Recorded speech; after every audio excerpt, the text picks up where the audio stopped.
में भी महंगाई का तूफान थम नहीं सका। जामियाबाद अमीनपुर बंगला में आटा नायाब हो गया।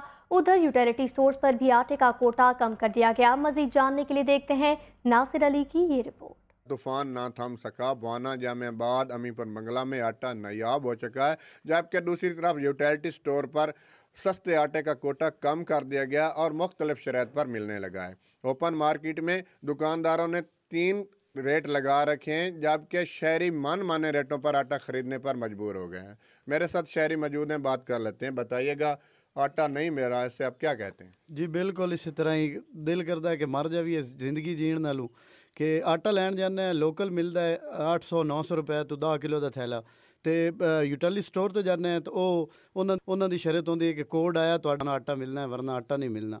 बच्चे भुख तो मर रहे हैं। हुकूमत को अपील है कि मेहरबानी करें साडे नाल कोई तामन करें साडे वालों कोई वेखें ये ना होवे कोई जाना जान इन्हां दे वास्ते हुकूमती साडे जितने वड्डे हुक्मरान हैं उन्होंने कुर्सियां दी पई हुई है तो अवाम भुख ते मर रही है। तो अपील है साड़ी मेहरबानी कि साडे अपील ते कोई रहम करें साडे हाल ते रहम करें खुदा दा वास्ता ने कि ये ना होवे कि तुहाडे ना जाना लगदियां रहें। जी बिल्कुल, शहरियों की बात आपने सुनी। उनका कहना है हुकूमत और इंतज़ामिया से हम मुतालबा करते हैं कि आटे की कीमतों को कम